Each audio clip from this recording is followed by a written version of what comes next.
There's something about the boutique cult, like about a 20-person cult that gets so fucking nasty that we're going to spend a couple episodes just wallowing in it. Well, Rock, maybe he's been tormented with that horrible name his entire life. You can see him at 13 years old. Mommy, Daddy, why'd you name me Rock? And they're like, lucky we didn't call you used condom or anything else that we saw on the ground that day. You fucking pebble.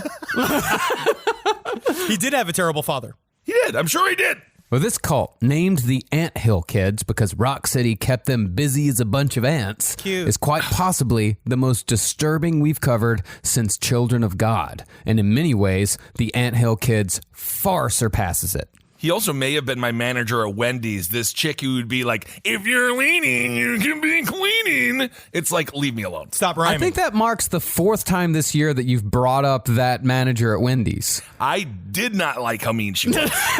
And also, if you're leaning, it is because I am done with the cleaning. But Rock Terrio does look alarmingly like a manager I had at Borders, who is, again, it's another... the worst employee ever. Swingers all have the same look. There's just something about, like, you, because, again, we're doing this at Christmas time, and it's because he looks like he's a dirty fuckboy Santa. Ugh. Yeah. And he's got, it's that vibe. It's, my manager used to have knee pads in his car, and he showed me, and he's like, you know what these are for? And he go, blah, blah, blah, blah, blah. And he would make a little lick noise.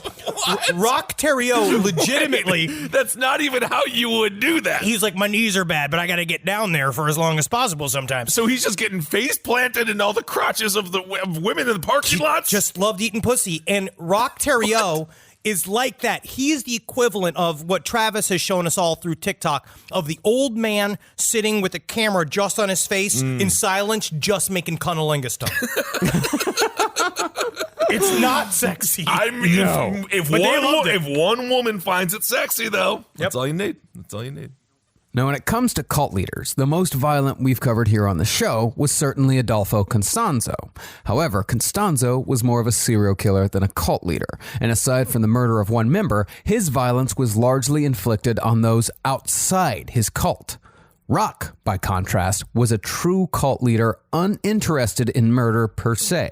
He was highly violent, but Rock was first and foremost a narcissist whose cult evolved into a sadistic fantasy built to satisfy his darkest desires. It's hard to build a sex cult. Like, even, I'm talking I've about said that. I say that every day. A legit sex cult.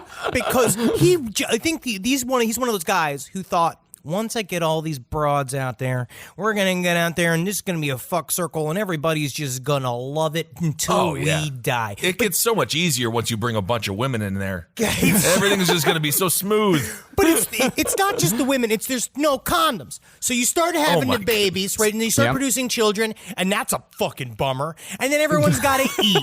And then everybody's got to follow your rules. And they're not following the rules. And so you're getting frustrated. And then you got to express to everybody, hey, it was always my dream to cut people open with a knife, but I can't do it legally. So now I'm going to have to do it out here next to this boulder. Oh my goodness. We don't have enough time to orgy anymore. Now, Rock Terrio was responsible for 4 horrific deaths, 2 of them literal babies, but those deaths came as a result of either Rock's arrogance or the torture he inflicted upon his followers after isolating them in the Canadian woods.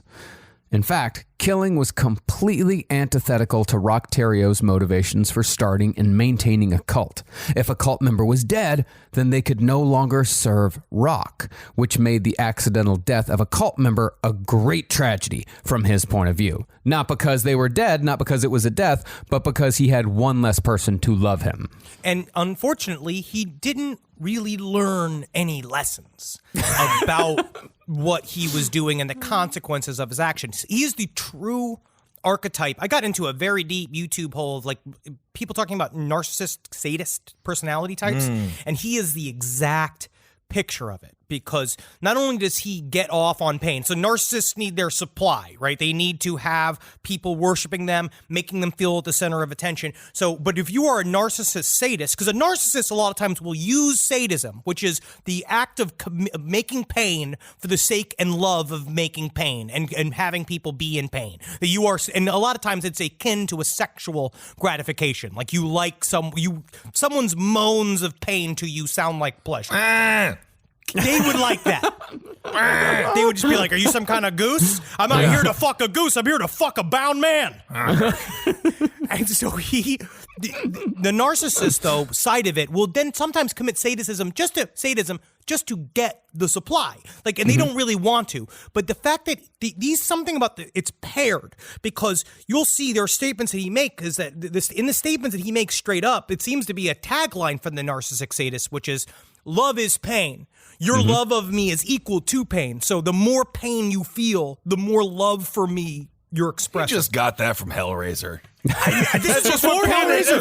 This is pre-Hellraiser, man. This is all pre-Hellraiser. Was Clive Barker a part of this? No, but he is Canadian, and honestly, I'm thinking he might have stole a lot from this. Okay, so he doesn't want any of his, I'm going to call them constituents to die, much like an 1830s farmer didn't like their children to die, not because they like the kid, but they need the workers. Their workforce. They need the workforce.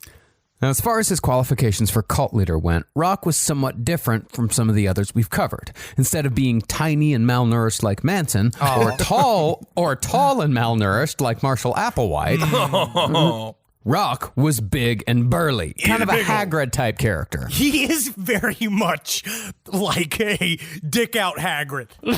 Deleted scene from Harry Potter right there. But again, if you're being, this is the other thing too, we'll talk about this.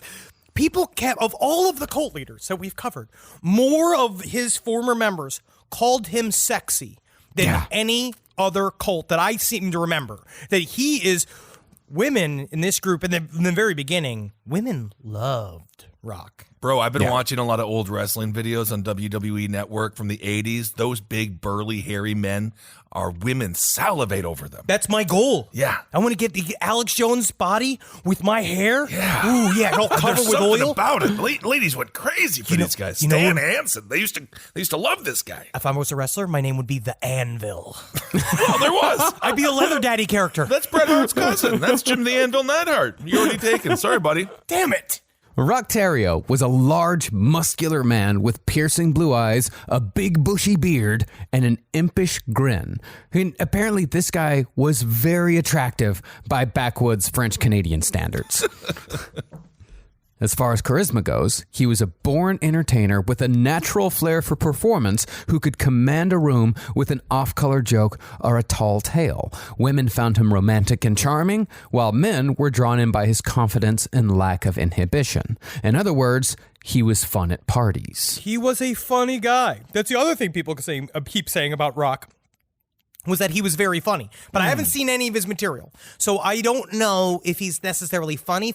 He does seem to be kind of like the guy who's super funny at your office that thinks that comedians just make up shit like off the top of their head 24/7. I could do that. He is that type of funny where, we'll see. He uses a lot of props. Oh, okay. Yeah, he's a situationalist comedian. Yeah. All right. And of course, we would be remiss not to mention the hit sitcom from the 90s, Rock, which was also pretty funny.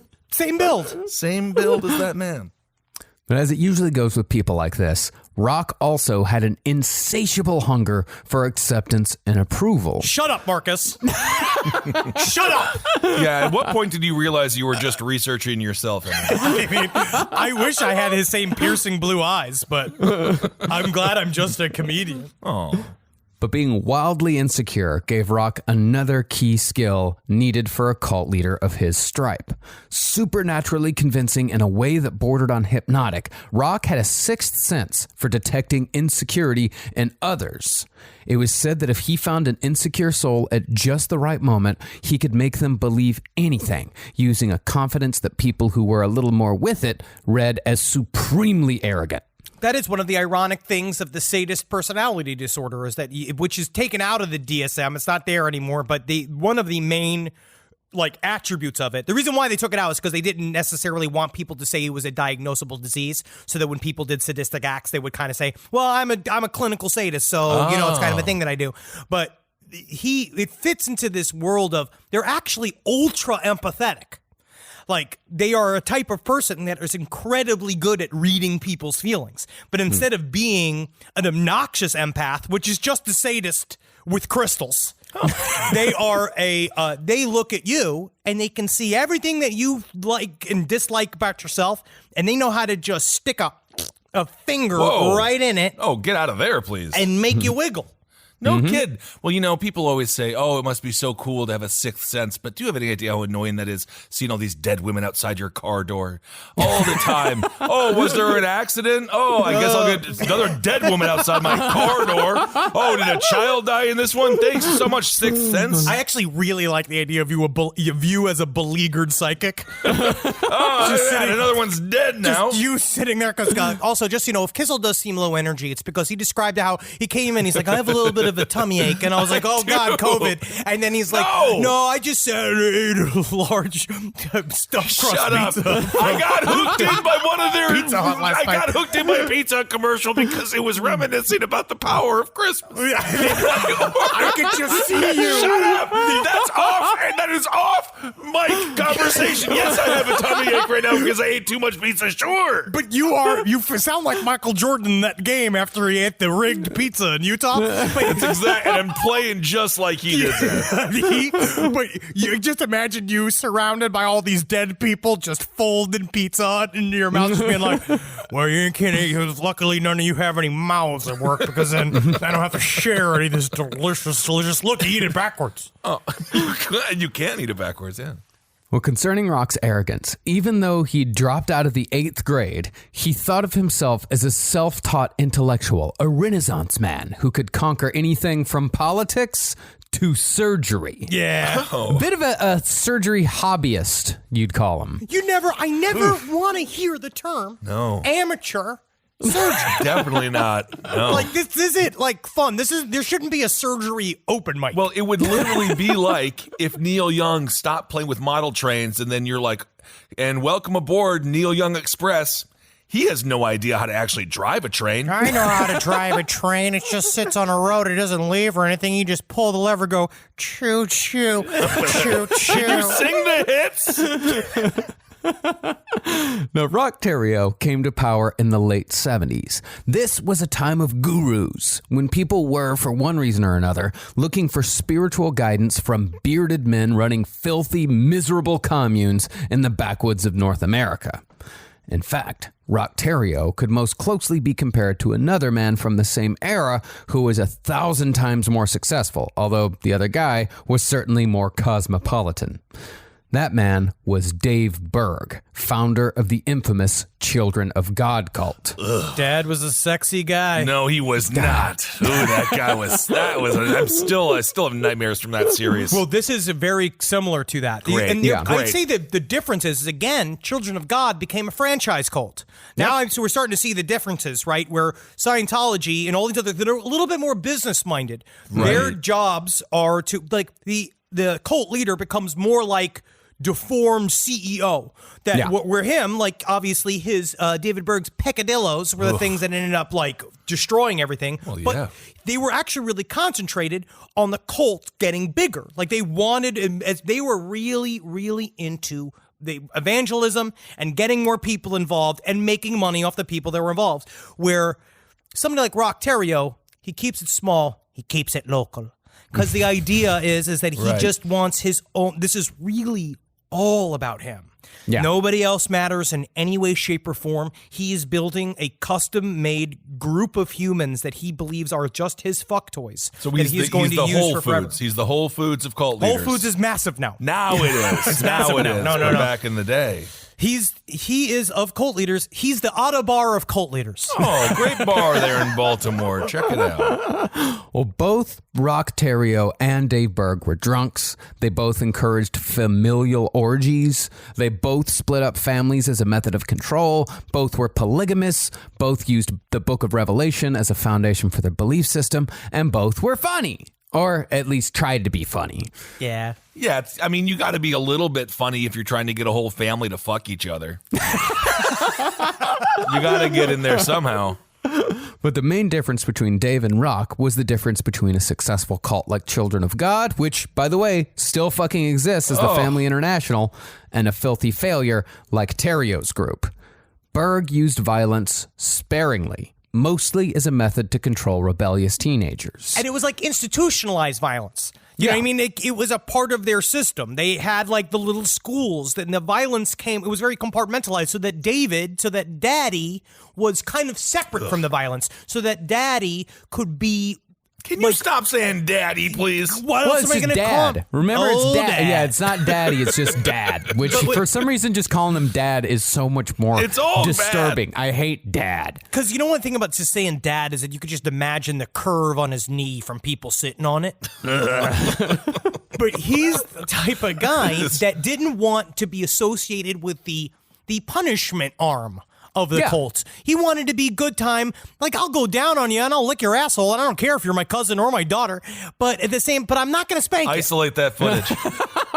Isolate that sound right now. Put that on a billboard. Well, Dave Berg's methods of torture were relatively light. Like, remember, he had the smile machine. Like, the smile machine was something that they put on unruly teenagers that was a series of elastic bands and hooks that hooked to the ears and the corners of the mouth that physically forced a smile. You mean, as far as tortures go, it's not that bad. It's called being an entertainer during a pandemic. Yeah. But with Rock Terrio, the violence was the point, used both as a control and as a part of the cult's internal logic. Rock told his followers that he was ridding them of demons and that those who didn't suffer in life wouldn't be allowed to enter heaven. To give a short and vastly incomplete history of Rock's violence with his cult members, he broke fingers and toes one by one. He burnt his followers with acetylene torches until their flesh bubbled. He cut them with broken glass, and in one case, pulled 11 teeth from a follower's head with dirty pliers. And again, don't worry, we haven't spoiled the good stuff for you guys in that little list. There really is, that is just the kind of stuff that was more of his day-to-day. We are going to see in the next 2 episodes that he does some of the worst shit I've heard a person do in quite a long time. Since he does a lot of fucked up shit. We just talked about a guy with an nganga. Yeah, that was full of human spirits. Yeah. But that guy, you know what's weird about the Nganga? And told his followers that he was ridding them of demons and that those who didn't suffer in life wouldn't be allowed to enter heaven. To give a short and vastly incomplete history of Rock's violence with his cult members, he broke fingers and toes one by one. He burnt his followers with acetylene torches until their flesh bubbled. He cut them with broken glass, and in one case, pulled 11 teeth from a follower's head with dirty pliers.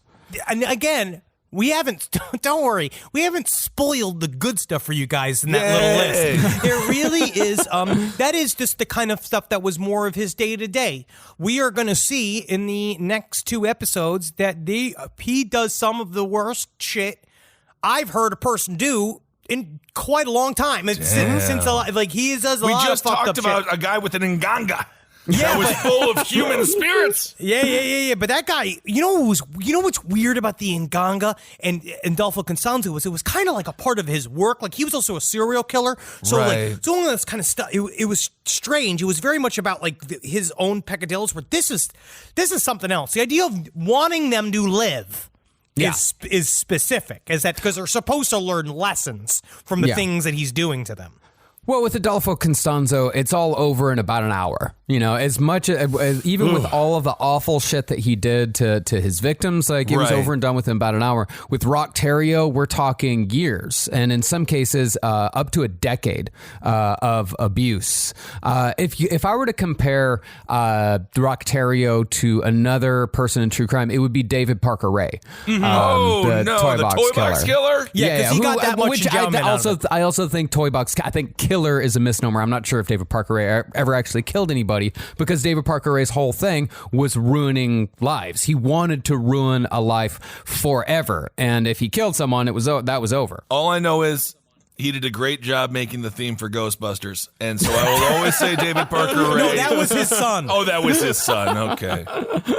Well, in the end, with Rock Terrio, his followers thanked him each and every time, often writing him fawning letters of apology and awe after each violent encounter. As the violence grew, so too did the admiration, and this blind loyalty ended, as it usually does, in the death of some of his followers. But perhaps Rock Terrio's most evil technique, which makes him somewhat unique in cult leaders, was his utilization of the cult members' children, some of whom were his own. He used them as a choke point to gain and keep obedience among his followers, and it ended in death for some of them. Him and old Sleepy Herf from Heaven's Gate.